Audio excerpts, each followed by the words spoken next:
A nukes deal with Iran, big money moving in and out of presidential campaigns, and new Planned Parenthood gotcha video. That means it's time for the fastest four-ish minutes in TV news. Four-ish, I like that. At least we're honest about it now, right? The Fox 4 with Ben Ferguson. Talk show host Ben Ferguson is in. Ben, let's start with Iran. President Obama talked about the controversial deal with Iran today. He said there are two options: make this deal or go to war. Is he right? No, that is one of the classic arguments people say when they know that people don't like the issue of war. And no, you could have done more sanctions. There were people around the world that were willing to help. Even France said this was a bad deal and thought that we should have done more sanctions on Iran. And you know this is a bad deal when Democrats come out and are actually touting, hey, we're going to get lower gas prices. Since when have Democrats been in favor of lower gas prices at the pump?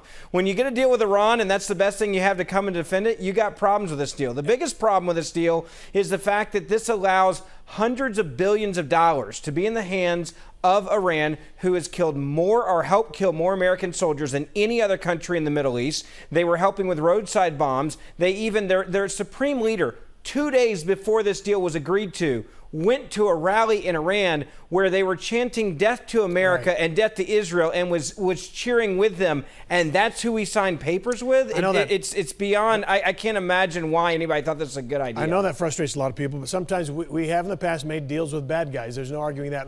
I think it's more interesting.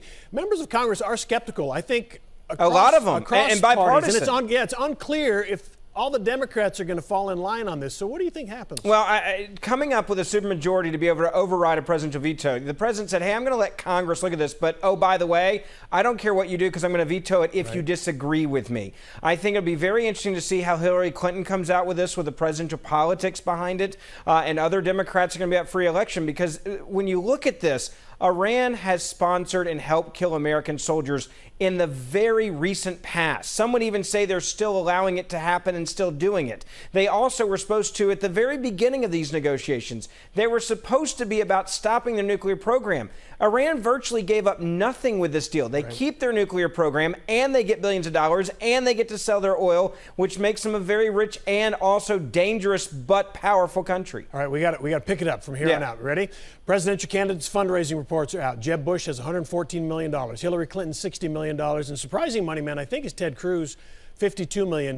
My question is not so much on the money raising, but the spending. It's going to be obscene. People are talking about $5 billion for 2016 election.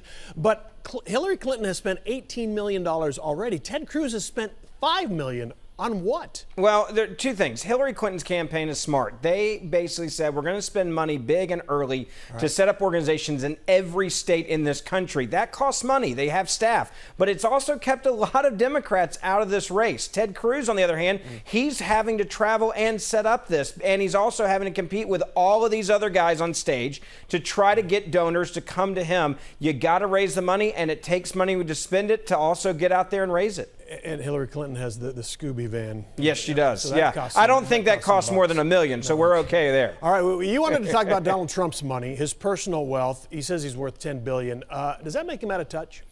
Look, the fact that he comes out and says, I'm a very, very rich man. He says it every day, multiple times a day, and says, I'm a multi-billionaire, and I've got $10 billion, $12 billion, $15 billion. I think when it comes down to it, do you really want to vote for a guy that not only is a billionaire, but also tells you every time you see him in front of a microphone how much richer he is than you? I think that'll be part of his demise. All right, let's talk about this Planned Parenthood video. I'm going to try to wrap it up basically. The basics are, the group claims the video shows Planned Parenthood selling aborted fetuses. That's an anti-abortion group. That would be illegal, selling organs. Planned Parenthood says it donates for research with the mother's consent and is sometimes reimbursed for expenses. I just wonder, you know, Texas Governor Greg Abbott and Attorney General have both ordered separate investigations. Is this political grandstanding? Is it legit? A little both? Is it going anywhere? I don't think it's grandstanding at all. When you have someone that's sitting there in such a casual way talking about selling body parts of aborted children, as Planned Parenthood is, and it's against the law. This wasn't a low-level staffer. This was one of the top people at Planned Parenthood. You have a duty to protect, you know, the laws of the land and each state, and I think the governor's doing the right thing by looking into this. They're going to be able to figure it out pretty quickly, but when you see someone talk that casually about it, you have to look into it. All right, Ben, I just want to look at your face reaction. Word association, Jade Helm. Jade Helm? Yeah.